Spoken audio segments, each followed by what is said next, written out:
Welcome to Barcelona. Welcome to Primavera Sound. I think mine's on. And welcome to Primavera Sound opening press conference. Thanks for coming. I hope you're ready for three very special days with us. I'm Victor Trapero from Radio Primavera Sound. I'm your host today, despite my English, but well, will be fine. Um, okay, it's better. Yeah, cool. Uh, well, I'm your host today in this press conference, which is called, which is named Under 21. Why? That's the first question. Well, we imagine the answer because I'm feeling very so old. Uh, between the three main players of this moment. But well, I'm so happy too. I feel old, but I feel so happy too. Um, they are the three main players of this unique conversation. Yeah, we want to hear you. How you doing? Cool? Good. Yeah, yeah. You know It each is a other. great I day. know We you. do know each other. Yeah. You know Lindsay. Yeah. Yeah. Yeah. We're Cool, all cool, cool. we're all good friends. Okay, let me introduce you to them. They are Cuco, Omar, right? Yeah, Oh yeah. Cuco. Yeah. Talking to you. Clairo, Claire. Yeah, Snail Mail. Lindsay, how you doing? Yeah. I'm all right. Cool. Three young talent artists on the PS lineup, on the Primavera Sound lineup. And the first question is well, why them? Well, I say why not? We have a lot of reasons to choose Clairo, Cuco, Snail Mail. Well, because we love you. So I guess you know something about the new normal. The new normal is the Primavera Sound 19 slogan. It talks about a lot of things. It talks about gender equality. It talks about remove gender barriers. But the new normal talks about a new generation of artists too, artists under 21 like Cuco, Snail Mail, Lindsay, and Clairo, and well, artists that they deserve a spot. Sorry, next to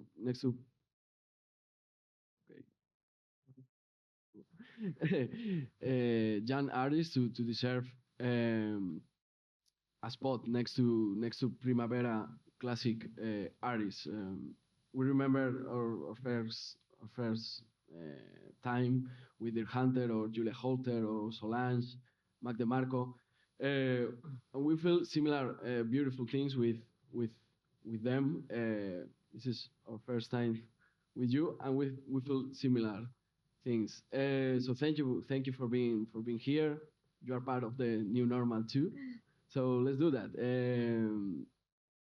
I have some quick questions for you, and then will be the turn for the press here. Claire, Lindsay, Cuco, Omar. You are 20. You are 19. In fact, Primavera Sound turns 19 this year, so it's Oh wow. you are yeah. How do you feel being in the middle of the festival, in the middle of the focus, in front of all these people? How do you feel being young artists? Um, a sense of imposter syndrome. How about you, Mark? Feel good. Um, it's cool being in Barcelona. It's kind of like weird when like everybody like singing all like my lyrics back to me, and weirder when they're not. But then like I get like new like people who listen to my music. Kind of crazy. My mom's out here, so I brought her out, and like she's like enjoying it. She's just like, yo, like that's so crazy that they're like singing like your music back to you. That's that's sick. Um, do you remember your life before all this stuff we are talking about yesterday? But do you remember that? Yeah, I remember my life before this for sure. Um, but life definitely does feel a lot different now, and it definitely felt like it happened overnight. I think it's harder to really understand what you're doing when you're so young and you're still figuring yourself out as a person while you're playing a festival in Barcelona. But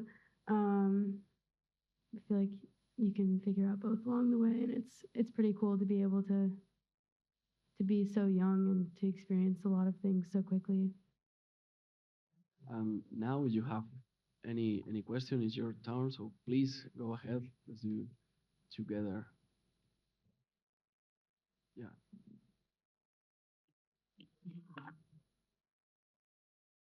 Um, how? What did you guys think when you first heard of the slogan, "The new normal" for the festival? 'Cause I don't think it was communicated while the booking was going. So when you found out about the slogan and the campaign as a whole, do you have any? What was your reaction when you heard of it? Um, I just heard about it just now. Yes. I think I did too. That's cool. Yeah, I don't know.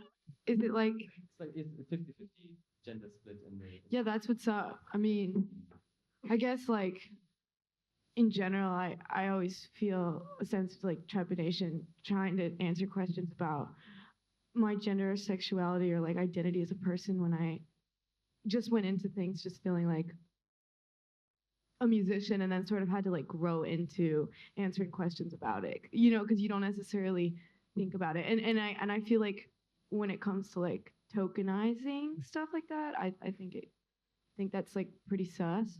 But we're not at a point where festival lineups are just gonna be like equal and bad stuff still happens. And it's cool that we're talking about it, and it's cool that Primavera is being a part of making a difference in that. And I do think it's important that we recognize that the music industry is ever changing. It's always evolving and recognizing every year the people that are continuing to change things and set new boundaries. I think that's important to talk about what's going on around them. Thank Oh you. yeah. Anyone? Anika por allí.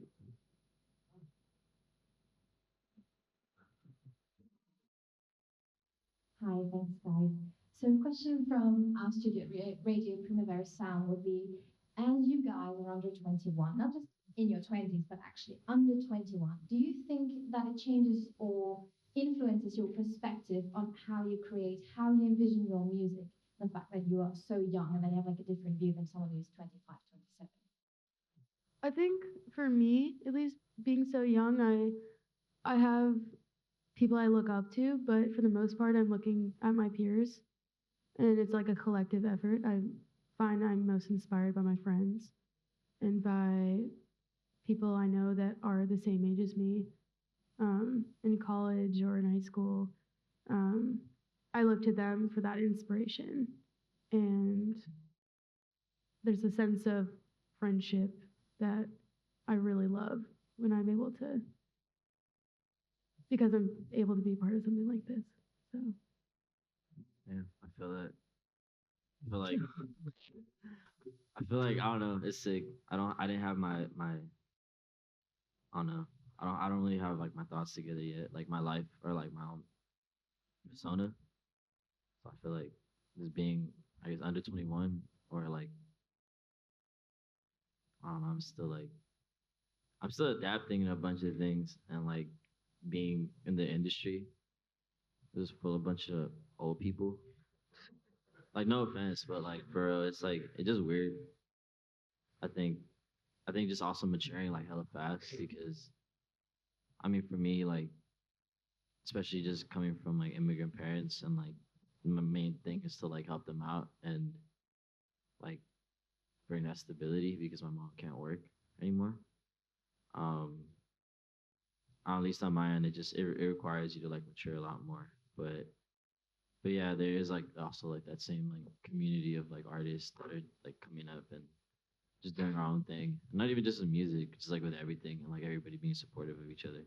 I think it's like super important because like nobody's gonna understand you or like you can have your friends and everything, but nobody's gonna understand you kind of more than the people that you're working with and constantly surrounding yourself with that do that. When I became friends with both of them, I think it was like really eye opening for me because it's so easy to think that your own situation is so hard and so different than everyone else's.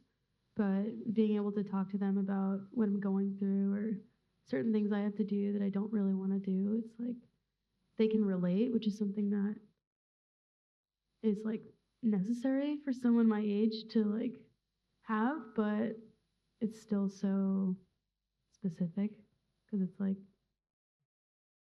who gets to do this? It's just we're really lucky, so it feels good. Okay, great, thank you. You guys, you have a direct connection with your fans through Instagram, through social media. Um, I want to know what do you think about this press conference, this the classic kind of interviews. Because if you want to say something to your fans, tell something to your fans, just you have Instagram, you have a direct way to talk with them. So, what do you think about musical press? Do you think I've never do you done a need? press conference before. This is my first one. This is your first one? No, Okay, no. This I is your do first want one?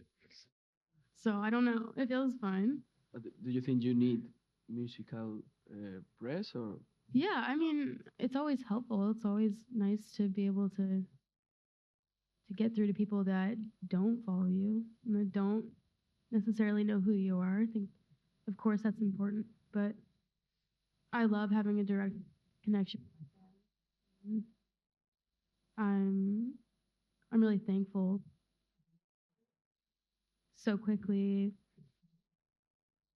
tell them how I'm feeling and get feedback from them on things that they think I could do better on or whatever. I think I like for there to be a divide between like my professional self and my personal self. And even though like Instagram and stuff is public, I still sort of think of it as like this candid thing where I'm not really doing it to like be talking about my art or like my motives or like I don't know. It's just like it's like here's me like drunk on a Wednesday like with my friend, and I'm like, but then I want the opportunity to be like, oh, and also I'm not an idiot. You know what I mean? I don't know. And I also think like Instagram kind of provides this window for people to be in direct contact with you in a way that obviously hasn't always been there, and I don't really necessarily think it's a good thing. And I think that yeah, people then like to establish this like weird personal connection that isn't actually there, and like people, they like think they know you and they think you like owe them, and it's like I don't know. I think like traditional press is like definitely has its faults, but it's also cool because you can actually express what you're actually going for. I think everything just has to be balanced between like social media and like press because I don't know. I like I don't know. I feel like for me Instagram and Twitter like I just be posting a bunch of really like stupid things. But then like I hella express myself on like Twitter because like I just I don't know I like have my moments and I just gotta rant. But then like press is also like kind of sick because then like there's like the team behind like the press and like putting everything together and like whether they're like make interviewing you, asking you questions, or like making you do a bunch of like things. This is my first press conference in English, which is I'm in Barcelona. Everything else I've always done in like Spanish because I've always been like it's funny that I'm doing an English press conference in Spain. Any question more? Yeah. Back to the topic of gender equality of lineup, the new normal. Even though you look at the chart and who's salary in your Sony wasn't women represented, so why do you think other festivals have been so slow to not only embrace like gender equality but also even talk about it? Because it's trendy. I think that there are like huge gaps. No, it's like why are they not talking about it? Oh, I thought that's why are they? Oh, no. Oh, Why do you think why do you think it's other fun. festivals have been so hesitant to talk about it? Oh, Maybe because their audience isn't someone that's necessarily talking about it. because it's not trendy. Yeah. But I think she has a point too. I mean, you have like people calling you out on like social media. So I think a lot of times like you're just being called out and like you're just kind of being pushed to do things, not because like the festival people want to do something. It's because they're just like, oh, we should do it because it's like a thing, not because people actually feel like oh, like I want to represent like certain like groups of people. It's mostly like, oh damn, I got called out on Twitter, so I should do better because of that. I don't know.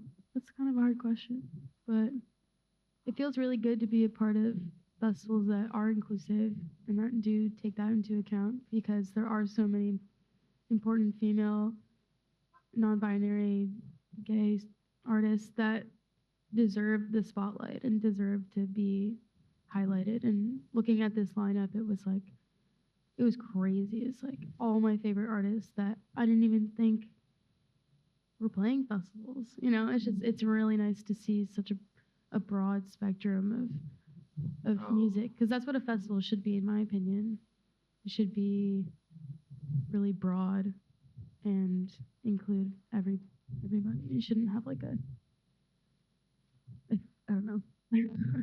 I also kind of think that like the underlying problem is like only just now being, or obviously it's been talked about for a while, but like it's only just now sort of like coming to people's attention, and I think that that just shows that the underlying problem is still there, and people are taking steps to like improve the situation, like Primavera doing this thing, but it's like the fact that other festivals aren't talking about it just shows that like the reason that we're talking about it is because there is a huge problem, and now we're only just starting to like try to fix it or whatever.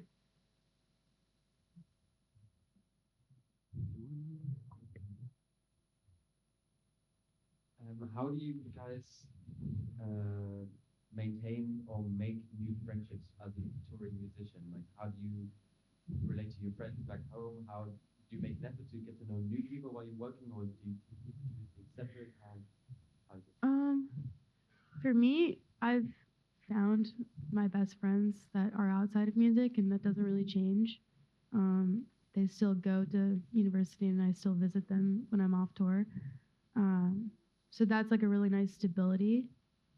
But I always like to make new friends in music. I think it's important to meet people that you can relate to, and especially when you're going through something that's so emotional and is like requires you to be emotional all the time.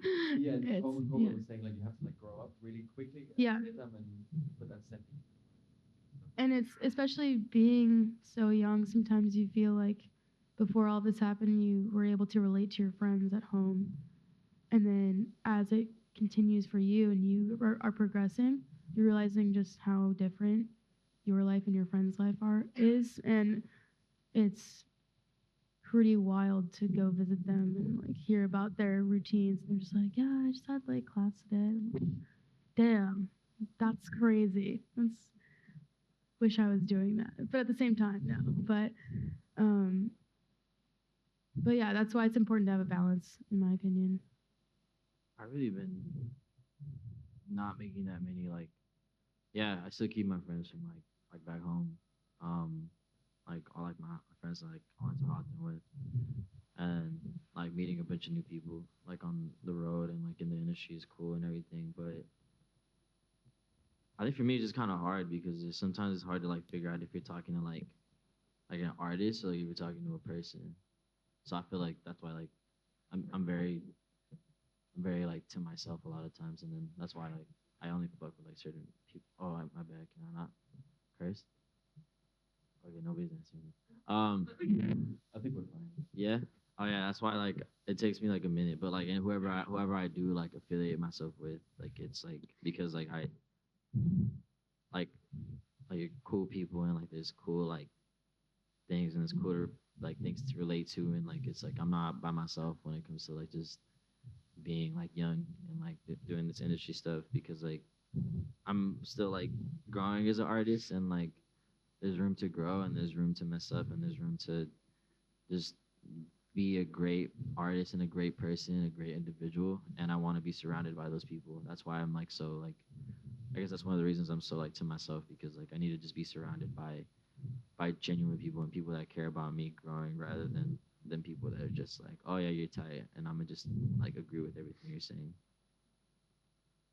Yeah, I mean, I think like it's really hard to maintain friendships at home. Like it's like a constant state of like calibration. Like you have to like, the more you tour, the more you have to like, like keep up with people on the phone, and like you don't want to just go home and be like talking about yourself because nobody can relate to it. And I think it's just really important to me that I like can go home and just like do normal stuff, and just like a college party is much better than a cocktail party with like 40-year-olds.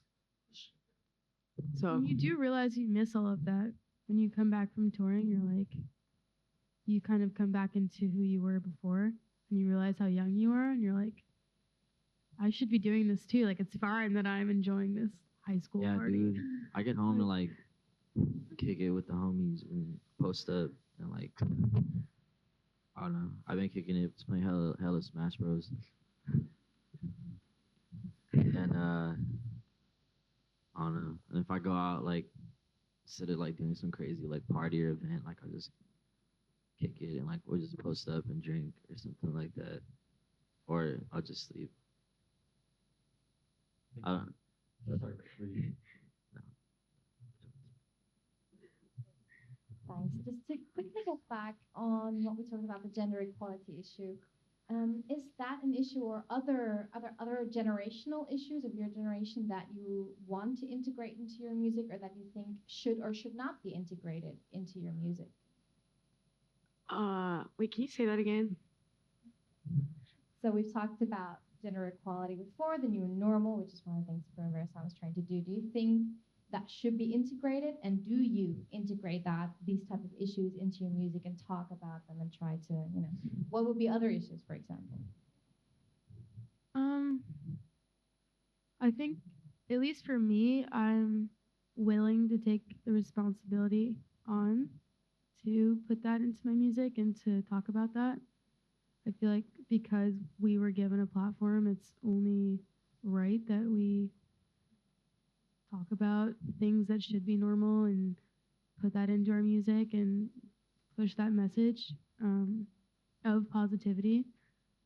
I think there should be more songs that aren't heteronormative. There should be a lot more inclusivity around just in terms of gender and a lot of things. I think Lindsay and I could probably speak on more on this, but like it's you don't coming into this industry, I always heard that it was hard to be a woman in the industry. It's hard to be a woman in any industry, but music is really hard. And I was kind of like, yeah, whatever. I'm sure that won't really happen to me because I'm in such a like specific area of the music world. I'm not in the mainstream part. But then I realized that all of that trickles down, and you still experience it no matter where you are. And no matter if you think you're like on this cool side where like none of that happens, it definitely still happens. So I think it's important to talk about it and bring light to it. Yeah, I think like it happens all the time. And like I think I don't know a single woman or like trans person in music that hasn't experienced something that, like in that way. And it's just like it just depends on how willing you are to talk about it. And I don't always think people should be forced to talk about it, because I think people like in interviews sometimes people are like looking for trauma porn. They're like, what's the worst thing that's ever happened to you? Like what's the worst thing a man's ever said to you? Like at a show, like and it's just like it happens every day. Something, but I'm, it's not even necessarily beneficial to just to be talking about the specifics all the time. So it's really hard, I think, to provide context for other people for just how real it is still. And I think with indie rock and like music now or whatever, there is an emphasis on inclusivity. And I think that from the outside it definitely looks like we're like we've like made it to like a better world or whatever, but you know, everything is still bad. So No, yeah. I think I can't speak on it much because, obviously I don't have like the first hand experiences, but I mean, even just seeing how like people act sometimes towards like my manager Doris and like how weird people are. Like it's I don't know. I see it. And like especially like yeah, it's true. Like even in this side that's like oh like so progressive and like all this in the industry, like it always like happens. Like people always put up a front for like for what's like better, but it's not, bro. Like it's like it's kind of scary. Like I don't obviously like I don't experience it like firsthand. Like I think from my end, I'm mostly just seeing like like mostly just racism and stuff from for me. But at least on the other end, it still definitely happens. And obviously like I'm I can still say I'm a lot more ignorant on like certain things because I haven't gone through things and like I haven't necessarily I don't not necessarily the most educated sometimes and like I'm still learning but it is something that requires a lot of Thank you. improvement. Well, we're talking about um, tags like gender or like age, but I want to know what do you think about tags in music? Because you, Omar, for example, sometimes you sound like a rapper, but you're not a rapper. For example, you rap, but you're not a rapper or something like that. You talking about Uh, like genres? yeah. Uh, what do you think about tags in music? Because I think it's difficult to say what kind of music Right. you make. Um, I think that is what's so cool about being young in the music industry is like kind of what I was saying before. You're allowed to figure yourself out and your likes and dislikes along the way, while you're making music and learning what you probably shouldn't do anymore, learning what you would like to do is important, and it's kind of cool to be able to watch it.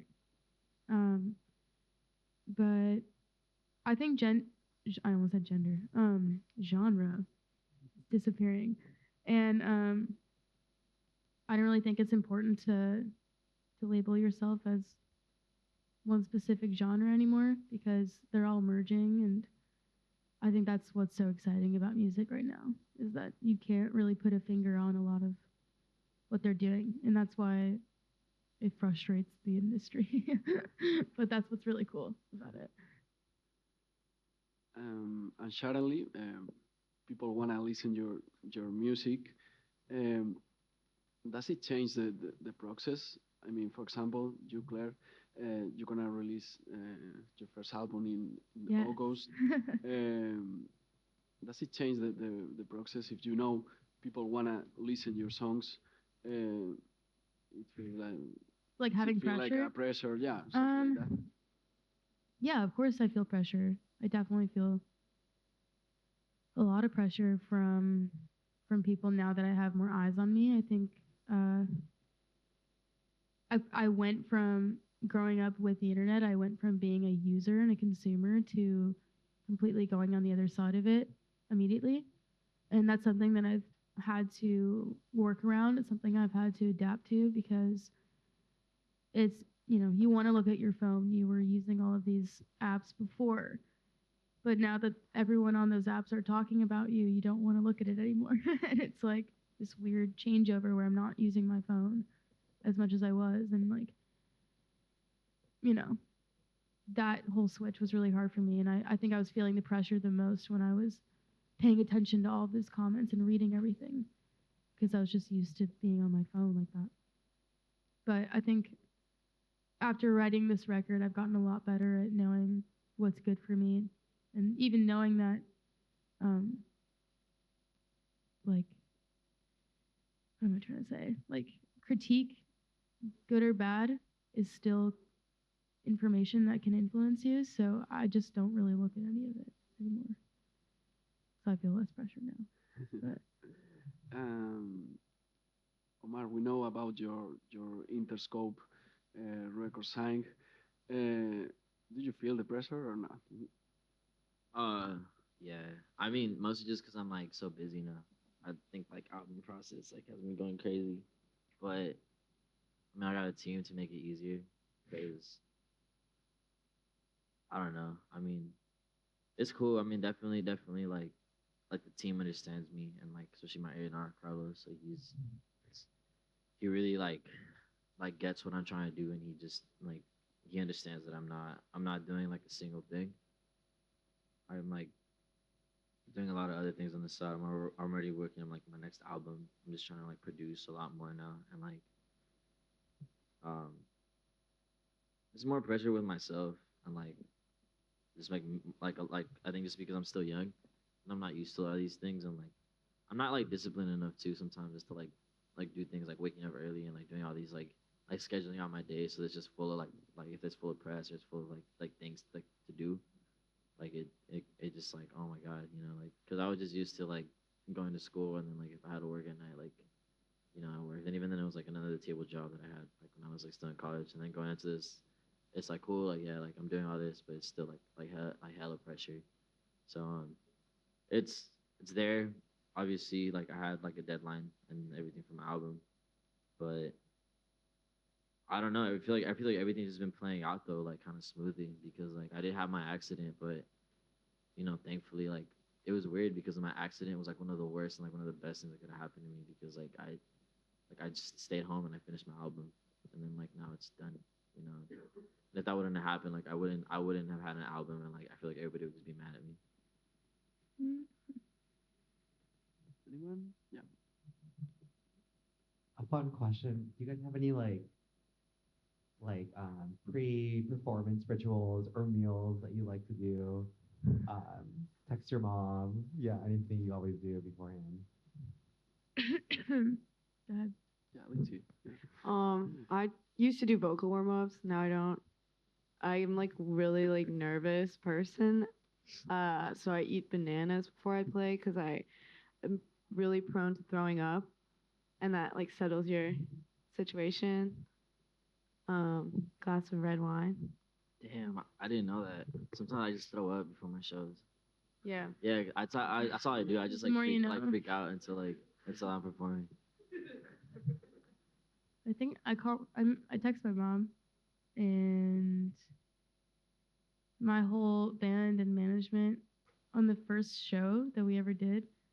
It was one of my managers, Jimmy's birthday, and we decided to make, or we had to plan to make these shirts that said Team Jimmy on them. We were all gonna wear them during our show, but we didn't end up doing it. But before every show, we put our hands and we say Team Jimmy. We've been doing that for like 2 years, year and a half. It's not really like, no idea why. We haven't stopped. That's it. Right. I've noticed that you talked about having 20 years of people around you and everything, and being on the same generation as you. How do you guys feel of not having that much people that are not of the same age as you working on the festivals or wherever you go play or talk? How do you feel about that? I always think it just makes like your friends who are your age that you see on tours and at festivals just like more special. Definitely.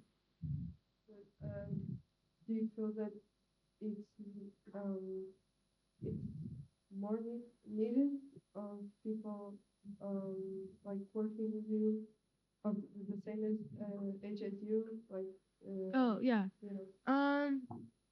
Yeah. I mean, it's always fun to have at least one person that's your age come along and be there with you, because like uh, my drummer Eddie is 21, and sometimes we're just like really stupid together, and it's really fun. And like I mean, my whole crew, like everyone is early 20s, and I think that takes a lot of pressure off of some of the more professional things we have to do. Just being able to joke with them before, or being able to complain about 20-year-old things is necessary in order to stay sane while doing this. But I definitely think it's weird when I go in meetings with people that are much older than I am. I'm just like, what am I doing here? Bro, I But think my whole band is just like a joke sometimes. Not like that, like famous people, but like it's like sometimes being in the room with them is just like a whole. It's like a mess, bro. Like and then yeah, I think it's super important, bro. Like you can't just like be having like a bunch of people that are like on you all the time and like serious because like if that's it and you hire them only to be like doing that like I don't know. I feel like it's just gonna it makes you kind of like it will make you go like yo like that sucks. I don't really know like how that is like firsthand like just because like I just have a bunch of like all my friends like on board and even like whenever we do bring somebody on it's just like hella like family vibes. So I think sometimes it's not even like having people your age. I think just having people that you like know.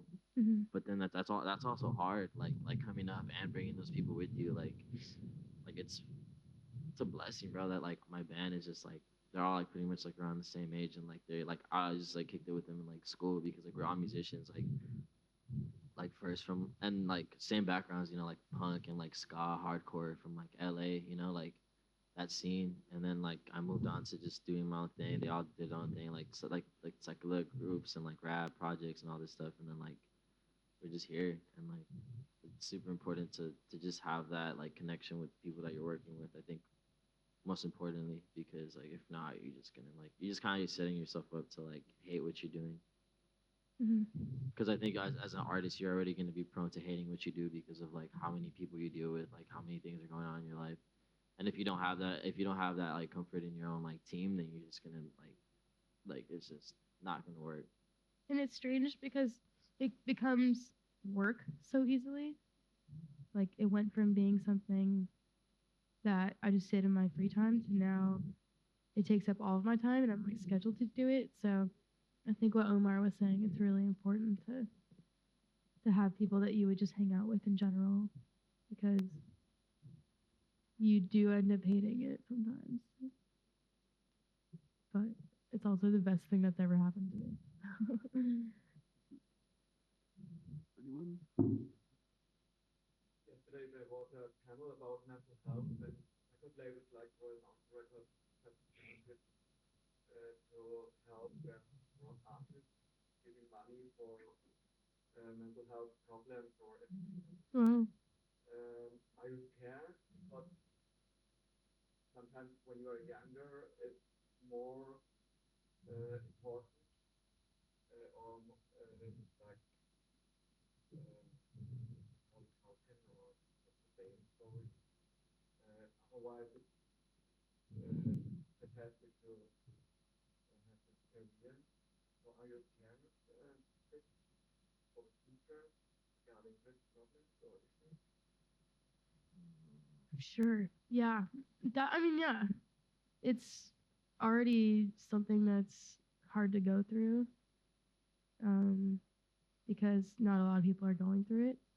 So that's why I value like people like Lindsay and Omar because I'm able to relate to them and not feel so crazy. But I think for me at least knowing the balance between working and not working is important and taking time off to collect myself is something that I have to have. And just the more I learn about myself and my needs mentally, I will feel better overall as I continue to do it. Yeah, I think mental health awareness is just also like huge. Like I recently started seeing like a therapist and like it's like one of the best things that I could have done and like just taking care of like your mind is also taking care of your physical body um because like I don't know. I mean, it's not even just like being an artist, like it's just being a human, like and it's just when but yeah, when you're thrown into this like loop of like a bunch of things that are happening like all around you, and you just like, oh my god, like why am I here? Like why am I doing this? Like you want to go back in time and like like get over like just like do something else, and then like obviously like with substances it makes it like way easier because I mean I had been taking shit since I was like like high school, you know, like when I was 14 I just started like experimenting with like a lot of drugs and stuff, and even though like you know to some extent like psychedelic culture is like another thing that I get into, but other things like opiates and stuff like that, and then like how easy it is to just escape your problems and stuff like that, and like when you shouldn't be using like I think after going through things like that, and coming from a family like with like a lot of addicts, and like like my uncle like losing like hella friends, like hella homies, like through stuff like that.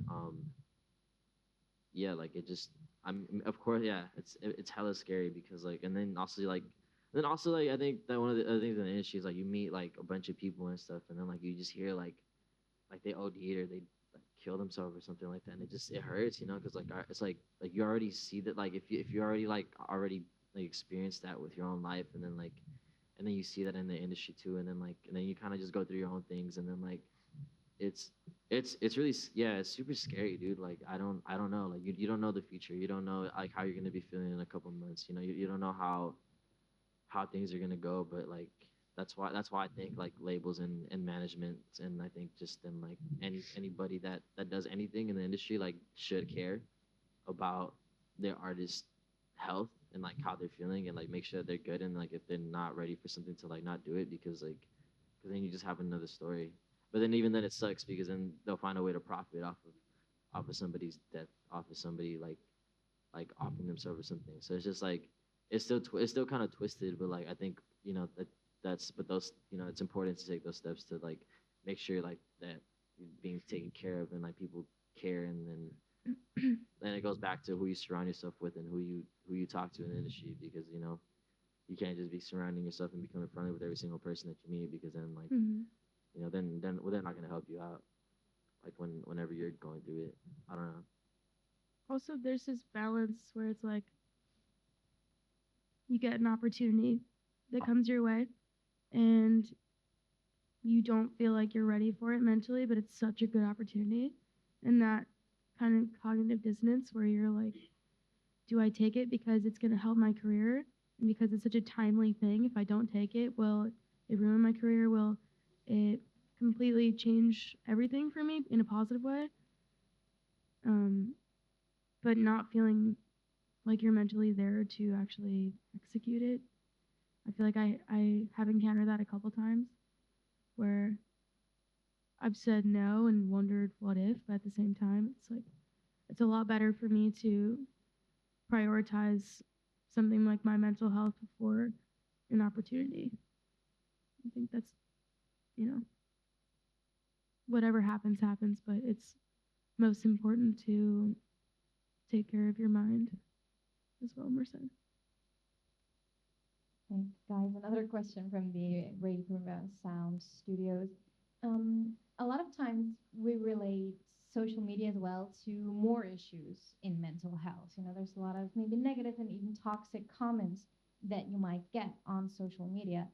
So, what would you guys prefer? 1,000 super dedicated hardcore fans that couldn't say a bad word about you, or would you prefer 1,000 fans that are, you know, honest actually about it, even though it might be very negative and might affect you negatively?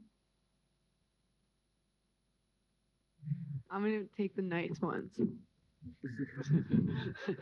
I just like don't care. It's hard for me to be like, oh yeah, like Jack underscore 123 doesn't like the record. I better get on my shit. Like, I mean, like if they're, you know, I don't. I'd rather have people be like, you look so beautiful. I don't know. I think I'd rather have people be honest because it's still everything they're saying, positive, negative, it's still their opinion. And at the end of the day, their opinions matter when it sometimes to an extent, but when it comes to your art, when it comes to something that you've made that you're proud of, that's something you shouldn't look to comments for that validation or for critique. I think if you're happy with what you're doing, then that's all that really matters. I think comments in general are just a whole other thing. Being able to like have the same platform as someone who hasn't like millions of followers, just saying something that's like completely not true or saying something that's really negative. I think it's not good to celebrate those people, but I think honesty is cool. I don't know. I feel like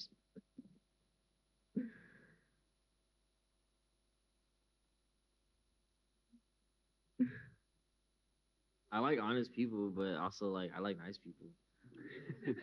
I mean, Yeah. It's never bad to hear good things about yourself. I guess just like I don't care. I guess I just don't really care if it's like honesty in the comment section. Basically, that's what you said, pretty much. Yeah. Like It's that's like not where either I'm way, it's looking. just like yeah, like you shouldn't have to look at the comment section to be like you like put out a song, you're like, wonder what the comments are gonna think. Like Okay, it's good. hope they like Yeah. it. Like let's see what the consensus is like from the comments. I don't think that's important. It's cool if it happens, but should that be the first place you look? Definitely not. So I do like my uh, I'm not gonna answer. I don't know. I want to ask you about the way you discover new music or influences. In your case, Lindsay, for example, you sound so 90s, but but you are in a good way. but but you are 19, so that's Figuratively. crazy, but really really cool. Uh, how do you discover new music? Um, I don't know. I guess like when I was younger, there was like a lot of really cool record stores around me, and I would hang out a lot, and just like I remember like reading rockumentary style books, and they would mention like other bands, and like you just like you can kind of like find your way through the wormhole that way, and also just like we're lucky enough to have the internet to find music, and that has been great. I mean, I think the '90s thing is funny to me because when I started writing music, I didn't obviously have any intention of anyone hearing it, but I was just making music that I felt natural making. Like I would start with the guitar parts and then just like make music, and then all of a sudden people were like, "Little Liz Fair," and I was like, "Oh, I don't know, yeah, I get Cheryl Crow. On my new song, I got Cheryl Crow. I'm like, okay. that's epic." Nice. But definitely the internet, I think. Just things that are the algorithm, whatever. YouTube recommended. That's how people Yeah. found my music. Yeah. That's how I found music. So, um, yeah, I think give it up. YouTube Come algorithm. on. Yeah. Yeah. Just I think without the internet, I would probably have only my parents' tastes, which is nice, but not the best. Yeah. So, um, yeah, I think growing up, my dad was into like 60s soul and Motown, and my mom was like factory records, like, you know, British pop music. And I think I like took that into account with my music, but then also with the internet and with CDs my dad would bring home and with like record stores and just existing, you kind of find the middle ground between your parents, what they both don't like, what you like. I think the first record that I ever like fell in love with was "Wincing the Night Away" by the Shins, and I would draw that album cover like every single day. But in every single journal I had growing up, I had a box dedicated to the autograph of the lead singer, just in case I ever encountered him in my life, and I was like 10 years old. Uh, but yeah, like I think that's really important. Just picking from everywhere. What about you, Omar? Because you mix your Mexican roots and your in your music. Yeah. I'm talking to you. Damn, dude. I don't know. I just click whatever and I listen to it. Like I seriously like I don't know. Like I mean I grew up with like hella Mexican music, obviously, like like Juan Gabriel, like Los Panchos, and Vicente, Chente, it's my guy. But I mean, he sucks now, but like, yeah, I mean, there's just a lot of music that I grew up with. My dad would listen to a lot of um, he would just listen to a lot of music from like around the world. Like I don't really know, like I know like a lot of songs because I've heard them. Like a lot of Italian music, because my dad speaks Italian too. He's not Italian at all, but he speaks it really well because he like studied it. Like he would show me like super like abstract like French trance music and stuff, and like but he would just have it playing too. Like I couldn't even ask him because he wouldn't remember. Like he would just have it like playing, and then he had like a bunch of CDs. Like his one of his like his favorite, I think one of his favorite bands ever was like The Cure. So stuff like that, The Cure and Excess, and so I grew up with like a lot of music from the '80s. Um, my mom, she was more into like just traditional like Mexican music and stuff like that. I got a lot of music taste from like MTV. Like remember like I used to play music videos. that was like my shit. I would always watch like T Pain and Oh all my that. god. And then I got into metal, and then that's when like, but then like I was also into psychedelic music at the same time I got into metal music. So I got into a whole different genre of metal music that was like super spacey. It was either like super brutal or super like psych music or like in the middle. And I was into that, and then I was just I don't know. I got into a bunch of stuff like shoot, and then like I don't know like I was like, just like that one guy that was like super annoying with music. Like yo like this band just released their first single ever, and like this is sick, so check it out. So I remember you sending me videos from like years ago of you doing these like crazy metal yeah, guitar dude. videos. Yeah, I'm just, serious, bro. like, tons of them. Yeah, I was into like metal like crazy, bro. Like I have like my guitar chops, bro. Like I'm not trying to brag, bro. They go hard. I could like low key like play some like earlier, bro. We were playing like a bunch of like music during our sound check, and like it's like going back. We're playing. I was singing Crazy Train and everything, but nah, dude, I can't even begin to like explain like where my music just like comes from because like there's a website too that like that's like it's like a generator, and like it's just like a white like background, and then there's like a thousand words, and like you click on each word and it's like a different genre, and even like subgenres, like you could find like some really like weird stuff, and every time you click it, it'll just take you to a different song. I also use that website Awesome Tapes from Africa. You know about that? It's like just a bunch of African music that was uploaded to this website. And it's like I don't even know where I'm going with this, but it's just amazing. I just want to talk about it. Damn, you gotta put me on. Thank you, Claire. Enjoy Primavera Sound, enjoy Barcelona, and well, please come back. Thank you Thank so you. much. Thank you.